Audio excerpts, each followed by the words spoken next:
Servir al pueblo de todo corazón. No solamente es una arenga, no solamente es una frase preparada, no solamente es un estribillo político vacío. Servir al pueblo de todo corazón es el centro de toda la discusión política. Es el centro de todo debate. Es la raíz del por qué hacemos las cosas. Servir al pueblo de todo corazón puede parecer la frase principal de un poema, y de hecho lo es. Pero servir al pueblo de todo corazón se convierte quizás en la parte nuclear de todo programa político, de toda plataforma política, de todo aquel revolucionario que desea realmente servir a las fuerzas del bien, a las fuerzas de la bondad, la justicia, la paz, la libertad, a favor de nuestros pueblos. Servir al pueblo de todo corazón es y deberá ser siempre el núcleo de toda atención y actividad política. Porque si no sabemos por qué hacemos las cosas, si no sabemos y comprendemos que debemos hacerlas con motivación, con afecto, con cariño, con amor, no estamos haciendo las cosas bien. Servir al pueblo de todo corazón significa que desde nuestro centro, que es nuestro corazón, desde ahí emana toda la voluntad, toda la esencia, toda la mística revolucionaria, que es el propósito del por qué Ágora Popular existe. Una organización que jamás le ha pedido nada a nadie y que por sí misma combate en las calles todos los días con su propio peculio, porque trata y busca de servir al pueblo de todo corazón.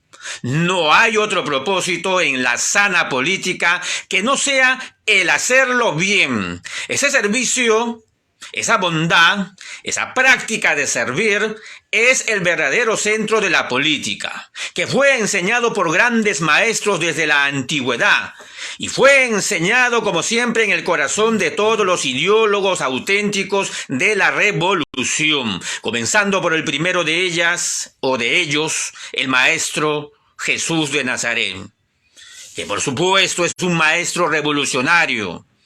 Servir al pueblo de todo corazón significa que nosotros debemos movernos por fuertes sentimientos de amor, como lo señalara también el Che Guevara. Ernesto Guevara, en efecto, señaló que el verdadero revolucionario está motivado, está movido por fuertes sentimientos de amor. Y el Maestro Jesús también lo señaló, que el que quiera ser el más grande en medio de ustedes sea el servidor de los demás. ¿No son acaso las autoridades las que se hallan allí encumbradas como los más altos, respetables, dignos, encumbrados, saludados, festejados, celebrados en medio de todos los demás? Pues ahora sabemos que el que de verdad quiera servir a los demás, que lo haga sirviendo al pueblo de todo corazón y sobre todo en la frase de Evo Morales, mandar obedeciendo, que es la frase tampoco del mismo Evo Morales, sino de las comunidades, de nuestros pueblos del Tahuantinsuyo. Mandar obedeciendo significa que la verdadera autoridad, el verdadero líder, el verdadero revolucionario, cumple una función específica, pero rinde cuentas a su pueblo. Manda, pero manda obedeciendo. Y eso debemos tomarlo en cuenta todos. Si en algún momento de esta lucha, de esta trayectoria, nos perdemos en el camino, sepamos cuál es la luz guía. Ese servir al pueblo de todo corazón no se puede perder. Si lo haces, si te metes en política, lo haces para servir, no para servirte. Si te metes en política, lo haces renunciando a muchas comodidades, no para buscar comodidades. Si te metes en política, lo haces para buscar la satisfacción interna, tu corazón que te dice que estás haciendo bien, no para buscar satisfacciones materiales. Si te metes en política, lo haces incluso dejando a la misma familia de lado. Porque en la familia no todos tienen por qué pensar igual, no todos tienen que estar de acuerdo, no todos tienen que tener el mismo horizonte. Pueden ser incluso en una misma familia, hermanos, padres, hijos, y ser de un pensamiento completamente contrario. Y aquí es donde debemos tener en cuenta lo sucedido con el presidente Pedro Castillo Terrones, que sigue siendo presidente constitucional de la República. El factor familiar. Quien se mete en política lo hace muchas de las veces contra la voluntad de tus propios padres, de tus propios hermanos, teniendo el desacuerdo de tu propia pareja. Qué hermoso es cuando en realidad tu familia te apoya, te respalda, tu pareja te respalda y está a tu lado en tu propio objetivo político-social, que es un objetivo altruista, porque la verdadera política es eso, una práctica altruista de un elevado nivel.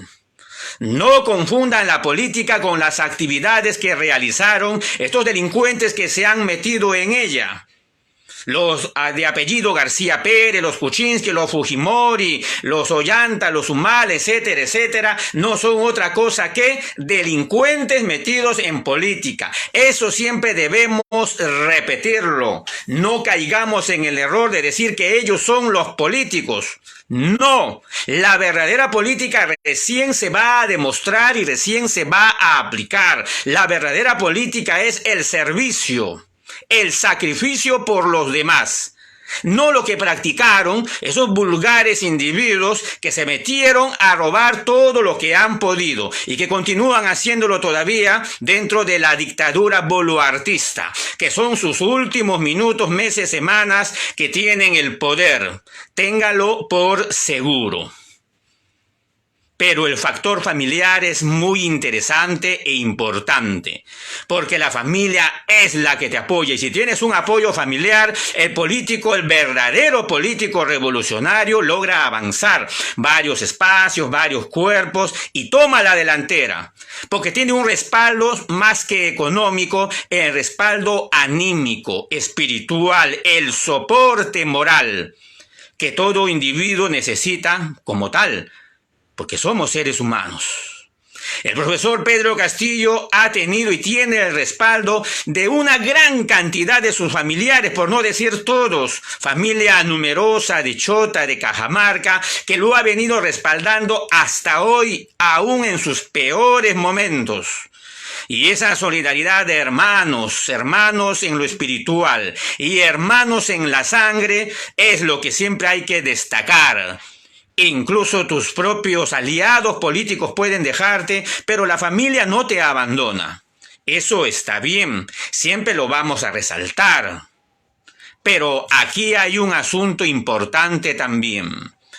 ¿Qué pasa cuando tus familiares no estuvieron de acuerdo desde el principio en tu línea o trayectoria política y solamente se sumaron a ti cuando vieron que había una oportunidad de poder y de dinero, y que quizás te acompañaron en la campaña electoral, repartieron volantes, te pusieron la movilidad, te apoyaron con la comida, te apoyaron con el dinero, pero esos familiares no están compenetrados de tus ideas políticas? Este es el asunto también. Cuando tú mismo no tienes una visión completa de lo que vas a hacer y solamente postulaste para llegar al Congreso y por ahí te sacaste la lotería y llegaste a ser presidente. Si tú mismo no la tenías clara, ni en tus objetivos, ni en tu plataforma, ni en tus ideas, menos lo iban a tener tus familiares. Así sean tus hijos, hijas, hermanas, primos, cercanos y lejanos.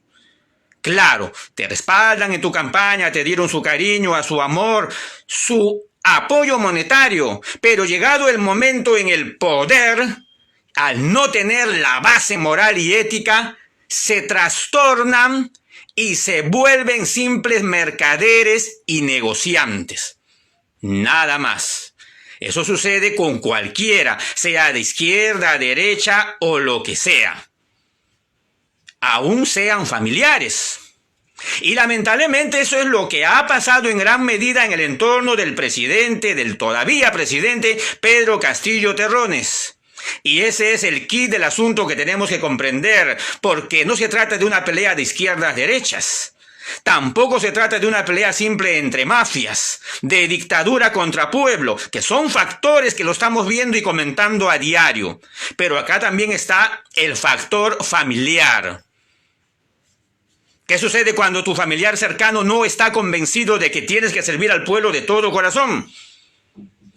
¿Qué sucede cuando tu familiar que te apoyó bastante en la campaña no está convencido como tú, que tienes hasta incluso que sacrificarte sin comer y pasar horas y madrugadas sin dormir porque amas lo que estás haciendo, porque amas la política sana?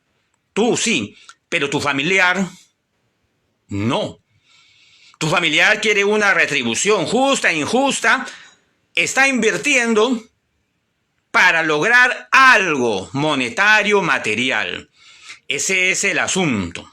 Y por desgracia ha pasado no con todos, pero con un sector de los familiares del presidente Pedro Castillo. Y he ahí la cuestión. Si no tienen formación principista, política, ética, y qué decir pues de socialista, revolucionaria, menos todavía, entran a la política, llegan al poder y desde el poder buscan las maneras de hacer negocio.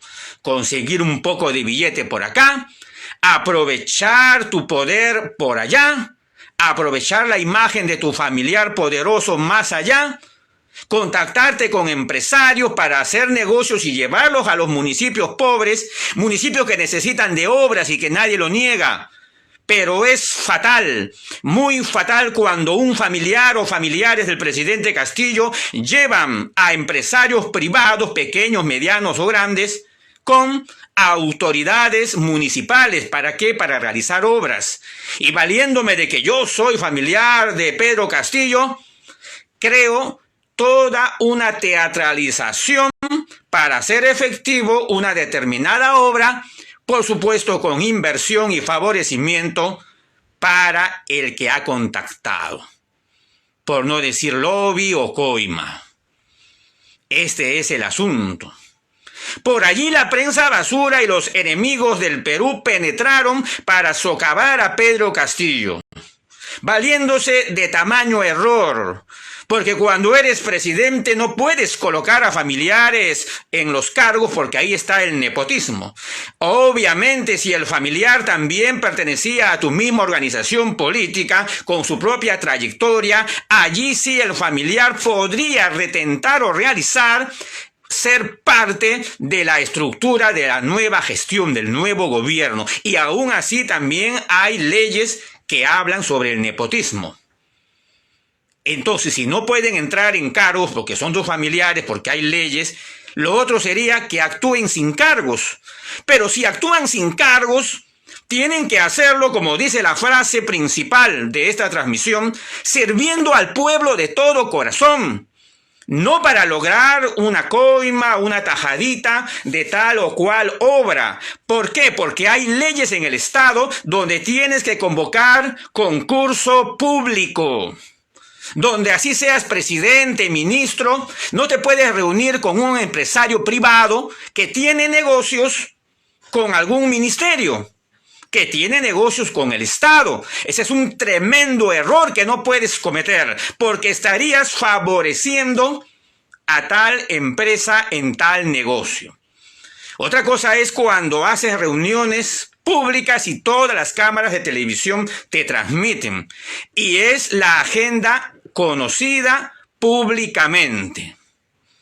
Pero otra cosa es cuando te reúnes y recibes dentro de tu despacho a un empresario privado que tiene negocios con el Estado y ni siquiera se conoce cuál es la agenda que vas a conversar con él.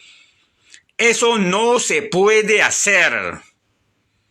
La mujer del César tiene no solamente que ser ética moral, sino que tiene que parecerlo.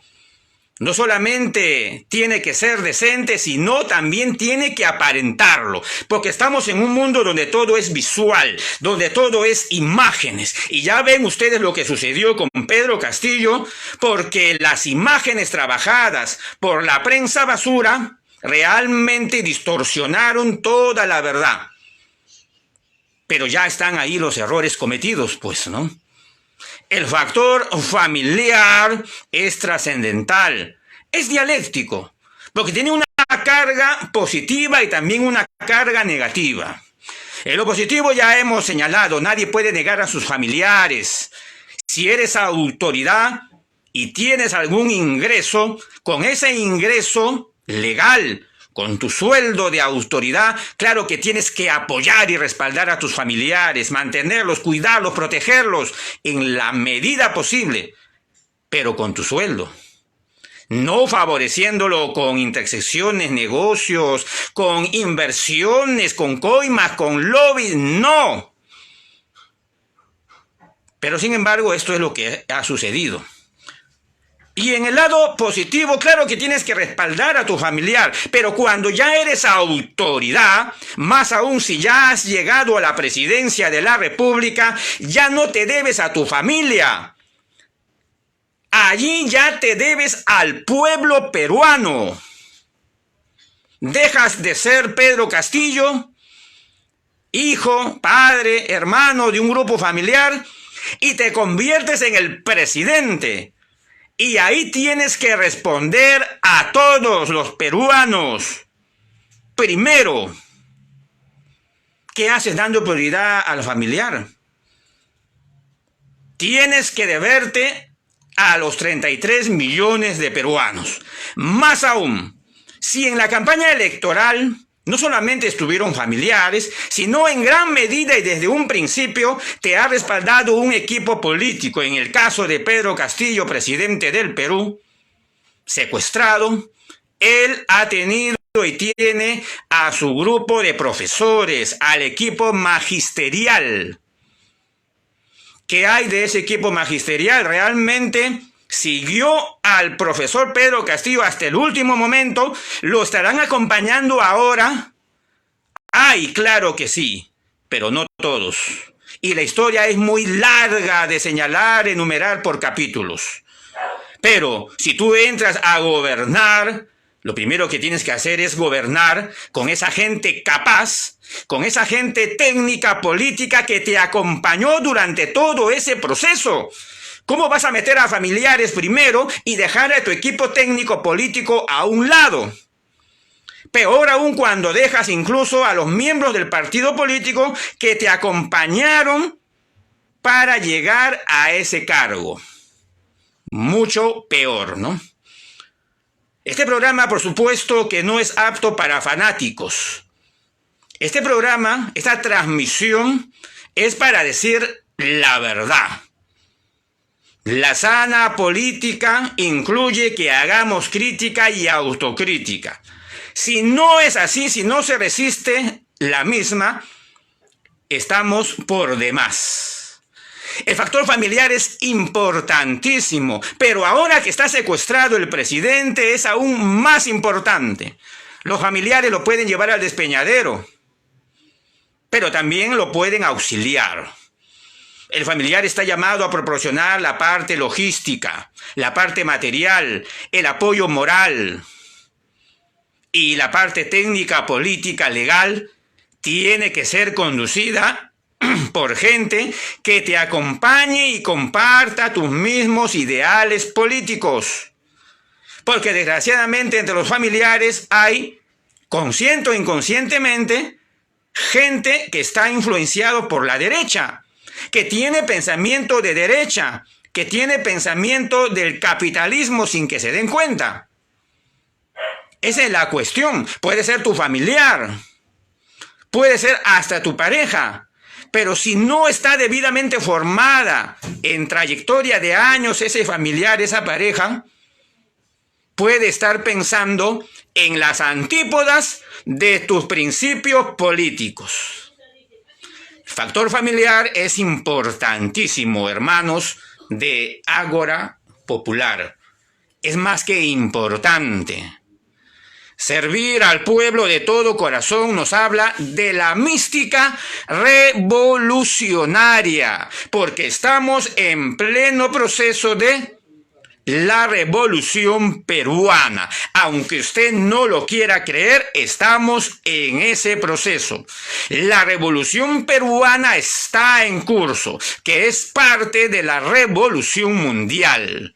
En el mundo, aunque usted no haya hecho seguimiento de las noticias, se vive una revolución en estos momentos. Si usted va a esperar verla en las cadenas televisivas, en las grandes centrales de información, no la va a encontrar por allí. Tiene que recurrir a la prensa alternativa mundial y a la prensa popular de cada uno de los países del mundo para poder armar el rompecabezas de esta revolución planetaria que de verdad está sucediendo. Y en esta revolución se están corrigiendo los errores del pasado. Cuando decimos servir al pueblo de todo corazón, hablamos del sentimiento más puro que tiene la humanidad. Es el amor. El amor filial, el amor fraternal, el amor de pareja. Ese sentimiento es el que inspira toda revolución. No existe revolución sin inspiración. No existe revolución sin verdadero amor. Porque el que hace revoluciones sin amor, lo que busca solamente es la destrucción, el figuretismo, la vanidad, el culto a su personalidad, pero no actúa con verdadero amor. Es como la campana que brilla, que refulge, que es brillante como metal, es algo que ilumina, pero si la tocas es fría, porque es el frío metal. Esto es un texto bíblico del Nuevo Testamento. Son palabras del apóstol Pablo incluso, que si no tengo amor, nada soy. Y todos los revolucionarios verdaderos de todos los tiempos han considerado al amor, no porque sean solamente palabras de la cursilería barata, de poemas baratos, sino porque es la verdad.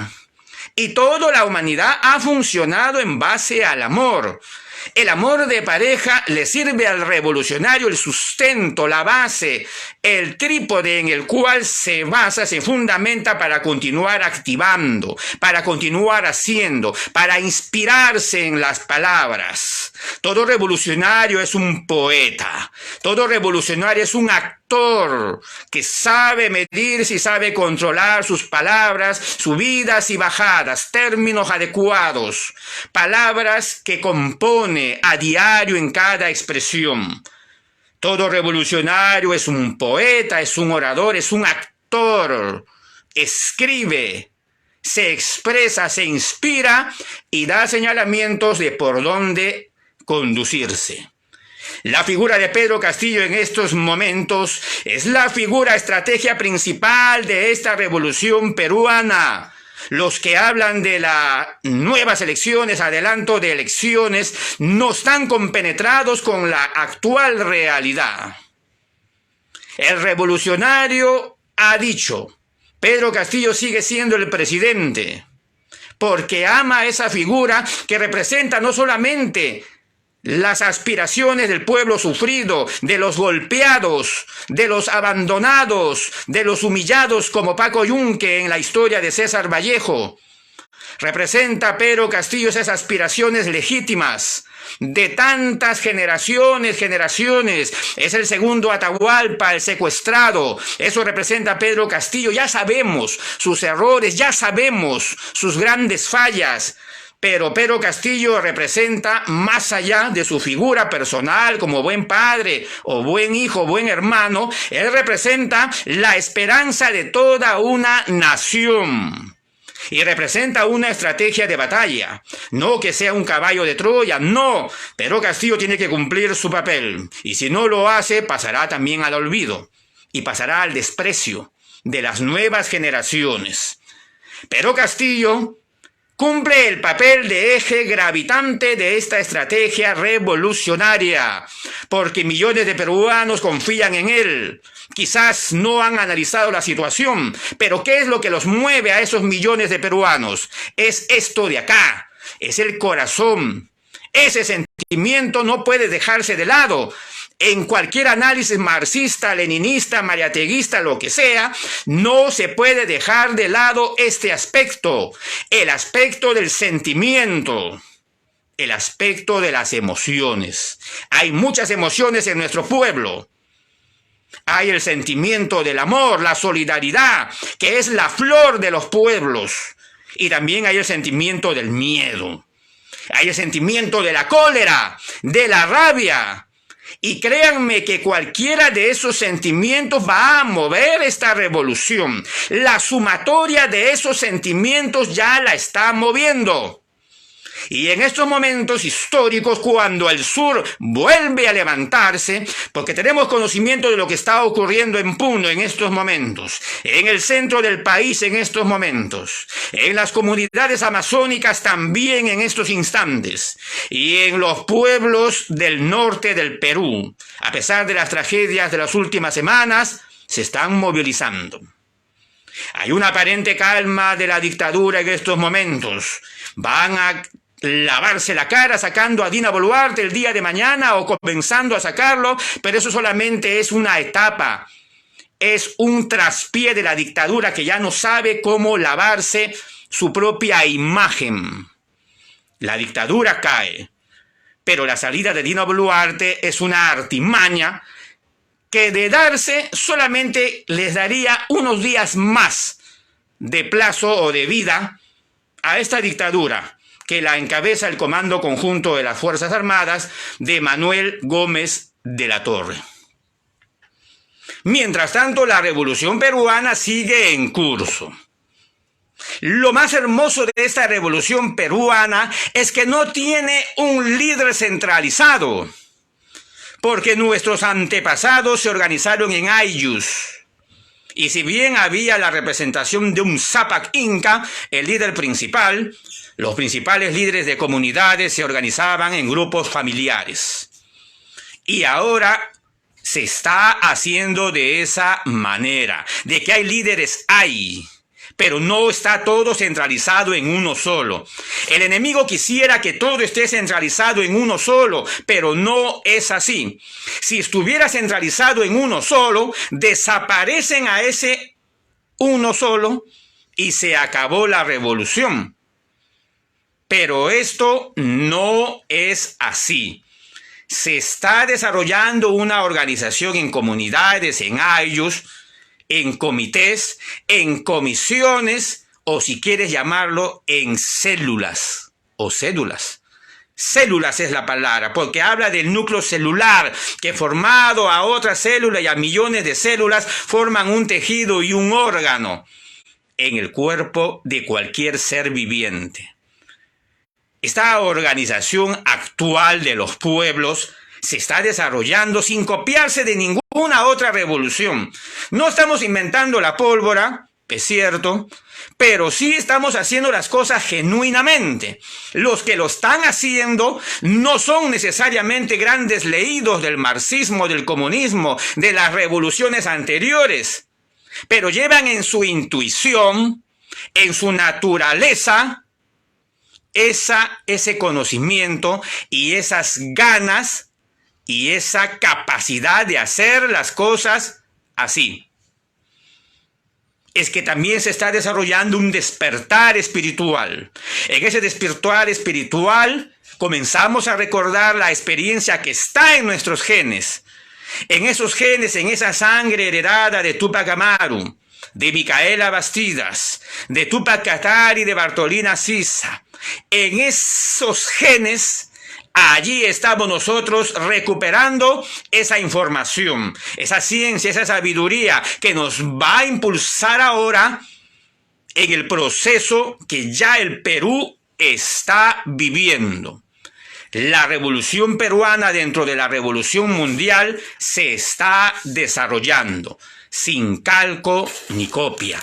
No tenemos que copiar a nadie, pero tampoco tenemos por qué despreciar el conocimiento que viene desde otros lugares del mundo. Bienvenido sea todo conocimiento. Si no aceptamos el conocimiento de hermanos que ya han vivido estos procesos, no somos sabios, nos convertiremos en sectarios.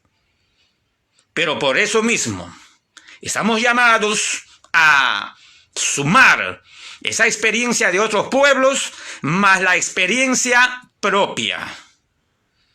Tenemos un pueblo valiente que ya comienza a organizar alianzas.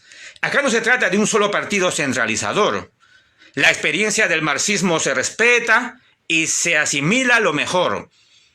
La experiencia de las izquierdas se respeta, pero se asimila lo mejor. La experiencia prevaleciente en estos momentos, por venir de los pueblos del sur, es la experiencia de la cosmovisión andina. Esa es la que está prevaleciendo ahora. Y es el sur, como hasta incluso está escrito proféticamente, de donde viene la fuerza mayor. Los servicios de inteligencia nacionales e internacionales del imperio, por supuesto que saben todo eso. Y como lo han sabido o lo saben, pues ellos buscan malograr o distorsionarlo. El pueblo sabio realmente sabe lo que está haciendo. No necesita de mayores explicaciones para hacer lo que ya está en sus genes. El factor familiar es trascendental. Si José Carlos Mariátegui lo señaló recurriendo a la expresión más básica de comunidad como son los ayllus para restablecer con ello la teoría marxista del comunismo primigenio, es porque sabía y todos sabemos y hemos comprendido que al final la sociedad humana llegará a un momento que vuelva a esa etapa que ya hemos vivido y que recordamos de muchas maneras, instintivamente, la comunidad primitiva, donde la propiedad privada de los medios de producción ya no corresponde solamente a un individuo, a un grupo, a un país, sino que se transforma hasta convertirse en propiedad pública colectiva. Y donde todos los seres humanos vivamos en paz sin necesidad de que unos exploten a otros. José Carlos Mariátegui señaló que la revolución en Perú, en Latinoamérica, se hace con los creyentes. Oído, atención. No se trata aquí de decir la palabra facilista, comunismo igual a ateísmo. No, porque nada sería más contradictorio que esto. Los pueblos del Perú son creyentes, viven una espiritualidad interna. Y cuando digo creencia o creyentes, no me estoy refiriendo a que crean en cualquier cosa. Me estoy refiriendo a que tienen y tenemos convicciones espirituales. A eso me estoy refiriendo. Todos las poseemos. Nuestros sentimientos hacia lo desconocido, hacia el más allá de la muerte, hacia lo que está más allá de lo que no podemos ver, eso es nuestra espiritualidad, nuestras convicciones. Los pueblos del sur tienen una cosmovisión. Y esa cosmovisión, si quiere usted llamarle espiritualidad o creencia, es una cosmovisión básica, ideal y al mismo tiempo compleja. Todo lo que nos rodea es viviente. No es el simple panteísmo de los griegos, no. Es simplemente reconocer la realidad que todo cuanto nos rodea, planta, vegetal, cerro, montañas, apus, aguas, lagos, ríos, océanos, todo, absolutamente todo tiene vida y todo tiene que ser respetado. Por eso que la nueva constitución que vamos a realizar y que ya estamos realizando, tiene que tener en su primer artículo, su primer capítulo, el respeto a toda forma de vida. El fin supremo de la sociedad y el Estado es el respeto a la vida, no solamente humana, sino de toda especie que nos rodea. Por eso es que comprendiéndolo esto, ya por nuestros pueblos, por nuestros apus, por nuestros sumos sacerdotes incas y preincas desde miles de años atrás, comprendemos que eso está representado en los pueblos del sur en estos momentos. Por eso es que ellos llevan la delantera de la rebelión frente a la dictadura boluartista. y lo están llevando realmente. Están llevando a cabo ese proceso, ese liderazgo. Lo están realizando bien. Servir al pueblo de todo corazón y no servirse de él. Significa que si entras en la política, entras para servir, para dar tu tiempo, para dar tu esfuerzo, para dar todo, para dar tu dinero por la causa política. No te arrepientas de eso. Si ves que estás en política y estás dándolo todo y no encuentras resultados inmediatos, no te arrepientas. Porque estos son solamente pequeños capítulos. Nadie dice que sea fácil. Das tu esfuerzo, tu tiempo, tu dinero, tu palabra, tu acción, y no necesariamente vas a encontrar resultados inmediatos. Pero de que hay resultados, hay. En la Revolución China de Mao Zedong, ¿cuánto tiempo, cuántos años se demoraron en lograr su propio proceso revolucionario? Y al final tuvieron éxito. ¿Cuántas movilizaciones, cuántas marchas? Y la final, que fue la clave, fue la gran marcha en la cual llegaron a su capital, tomaron las regiones, las ciudades. Pero después de ¿cuántos años? Bastantes años. Si usted está en política realmente para servir de todo corazón, no pierda la paciencia, no caiga en el pesimismo. Si no hay resultados inmediatos, repase la historia y verá que todo proceso revolucionario ha sido así. Demora bastante, pero al final hay un resultado. Toda revolución tiene su inspiración y dentro de cada poema lo acompaña siempre una flor. Y la mejor flor del pueblo es la solidaridad. El mayor poema es la expresión de ayuda de un hermano al otro hermano. Eso es. Es que así es todo proceso revolucionario. No puede haber revolución fría. Aquellos que piensan que hablar de revolución y de comunismo es hablar de ateísmo, se equivocan. Se equivocan. Ni siquiera han comprendido el ateísmo, menos lo que es revolución. Revolución igual cambio radical, eso sí, cambio radical de todo sistema, de toda forma, de un orden de cosas. Cualquier orden de cosas que usted piense, económico, político, social, físico, químico, cualquier orden de cosas que usted quiera cambiar radicalmente, a eso se llama, a esa acción se llama revolución. Así de simple. Esa es revolución. ¿Y se está viviendo la revolución peruana en lo político, social y también lo económico? Sí. Aunque usted no lo crea, sí. Los pueblos del sur ya se dieron cuenta que el centralismo limeño, la corrupción de Lima, la traición de sus dirigentes, las autoridades de Lima, más el neoliberalismo y el capitalismo del exterior y también nacional, es una costra, es un lastre del cual tienen que librarse. No solamente cambiar Mocos por Babas, ni cambiar a Boluarte por el jefe del comando conjunto, no. Menos que nuevas elecciones, adelanto de elecciones, porque eso quiere el imperio. Ellos ya lo saben. Tampoco ese es el camino. Los pueblos del sur y gran parte de los pueblos del Perú ya comprendieron que acá el único camino es la revolución. Ojo, oído, el cambio radical. El cambio radical. No hay otra salida. Y ojo que no estamos hablando de violencia aquí. Que quede bien claro. Pero la violencia, a pesar de todo, es parte de la realidad histórica de las naciones y de los pueblos. Entonces los pueblos del sur ya comprendieron que si solamente pelean por el final de Boluarte, eso no es nada. Tampoco se trata de decir cierre del Congreso y se acabó.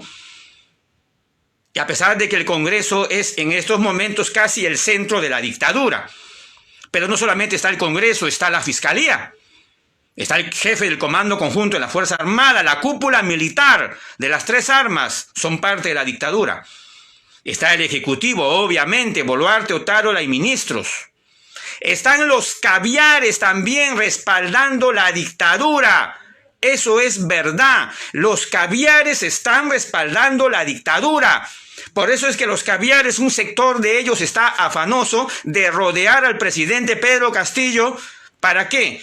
Porque como saben que va a ser liberado y restituido, los caviares quieren seguir gobernando el Perú. Esa es la cuestión, hermanos de Ágora Popular. Los caviares no quieren perder el poder. Cuando hablamos de caviar, por si acaso, no estamos hablando de una cuestión simple de clase social, que sea un académico profesional egresado de una universidad pituca. No, ese no es el concepto de caviar. Que obviamente hay caviares con esas características, pero el concepto caviar, que quede bien claro, es el siguiente. Caviar igual un supuesto líder de izquierda con lenguaje de izquierda que en realidad no quiere el final del capitalismo, solamente quiere maquillar al capitalismo, al sistema, para que en el fondo no cambie nada.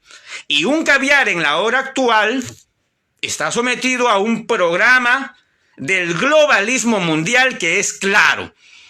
El globalismo mundial quiere la Agenda 2030, quiere que todos los seres humanos del planeta vivamos bajo una dictadura sanitaria, que todos los humanos del planeta seamos obligados en el campo educativo a aceptar la ideología de género y que solamente corrijamos las fallas del sistema en cuanto a medio ambiente, en cuanto a sociedad, en cuanto a trabajo, vivienda.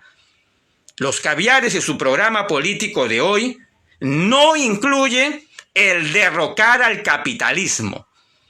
Los caviares han sido gente de izquierda hace muchos años, claro, sabemos.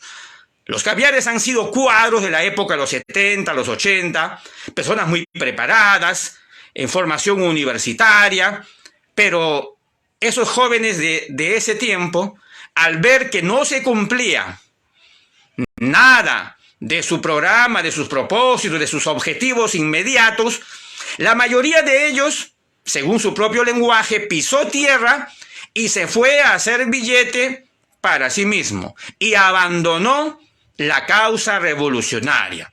Dentro de sus pensamientos, esos exrevolucionarios, ahora caviares, ellos dijeron a sí mismos así, de esta manera: la revolución no se va a dar, y si se da, se dará de acá a 100 años. Mientras tanto, vamos a hacer reformas al sistema. Y es por eso que esos caviares se pusieron a trabajar en la ONU, Naciones Unidas, se pusieron a trabajar en las instituciones supranacionales, formaron ONGs, se pusieron a hacer billete en institutos que buscan el control social, porque repito, son profesionales capacitados, sociólogos, todo tipo de ciencias sociales, necesario para el sistema. Para controlar a los pueblos necesitas estudiar psicológicamente, socialmente a esos pueblos, si no, ¿cómo los controlas? Entonces, he ahí la función de los caviares, que trabajando desde la ONU, Banco Mundial, UNICEF, OMS, trabajando en todas las instituciones del globalismo, por supuesto, las cortes internacionales, americanas, y todas las cortes internacionales están llenas de caviares, esa es la verdad. Pero cuando decimos caviares hablamos de un programa político.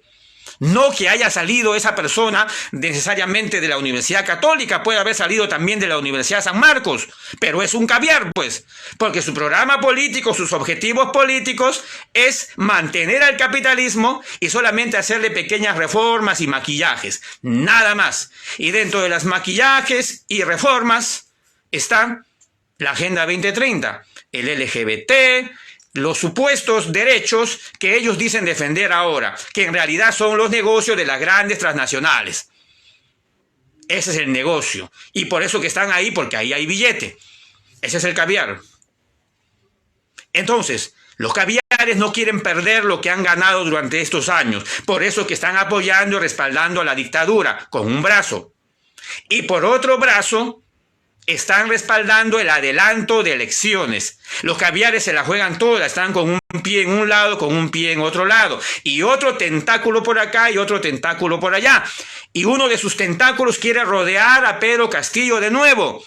Los caviares tienen muchos tentáculos. Y esos que quieren rodear a Pedro Castillo están ahí en forma de abogados también.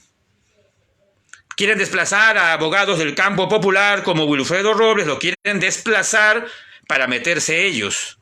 Lo peor de todo que estaría sucediendo, si no se rectifica por supuesto, es que Pedro Castillo deje este actuar de los caviares, les dé poder o les dé carta libre a los caviares. Sería el peor error de Pedro Castillo. Sin conocer o conociéndolo, sería esa acción el peor error del presidente Pedro Castillo. Pedro Castillo tiene que definirse también. Sus horas, sus días, semanas y meses en prisión tienen que hacerlo más que reflexionar, tomar decisiones ahora sí más exactas, más concretas, porque sí va a salir en libertad. Pero ¿para qué lo queremos en libertad y restituido también si va a volver a cometer los mismos errores? Y con casi la misma gente de su alrededor, ¿de qué nos serviría? Eso tenemos que pensarlo bien, hermanos de Ágora Popular. Por lo pronto, el imperio quiere las nuevas elecciones, pero uno de sus tentáculos lo está rodeando ya a Pedro Castillo. El imperio juega a ganador, tiene varios brazos. Nosotros los del pueblo, nosotros los revolucionarios, tenemos también que extender nuestros tentáculos. Pero nosotros no somos asalariados del sistema como ellos sí lo son. Nosotros estamos con los pocos centavos y los pocos recursos llevando adelante esta resistencia y esta lucha revolucionaria. El Ágora Popular es pieza clave de esta resistencia popular. Su presidente Leonardo Castañeda, uno de los líderes más sufridos y más sacrificados de este tiempo. Junto con el compañero Dani Estela Gallardo, ambos están llevando las riendas del Ágora Popular y tengan la seguridad que lo llevarán hasta la victoria final. Así tiene que ser. No hay otro camino. Estamos condenados al triunfo. Aunque algunos no lo entiendan así, inexorablemente nuestro destino es la victoria final. Y esa victoria final tiene que ser con todos ustedes. Ustedes que están viendo, ustedes que van a compartir esta transmisión, ustedes que van a continuar explicando, que van a continuar apoyando esta transmisión, que van a continuar apoyando al Ágora Popular. La victoria final tiene que ser de todos nosotros juntos. Si no, no será victoria final. Tenemos que llegar a ese triunfo total. El 4 de abril, quien habla, Raúl Arias, estará en la ciudad de Arequipa. Espero allí verlos a muchos de ustedes, hermanos de la Ciudad Blanca. El Ágora Popular presente a través del 9º Rimanacui, organizado a través de nuestro hermano Enrique Saraza de Egnos Minca en el sur. Estaremos allí en Arequipa el 4 de abril para dar el primer paso y uno de los tantos pasos que se tienen que dar para este triunfo final de nuestra causa. Hermanos de Ágora Popular, viviremos y venceremos. Buenas tardes.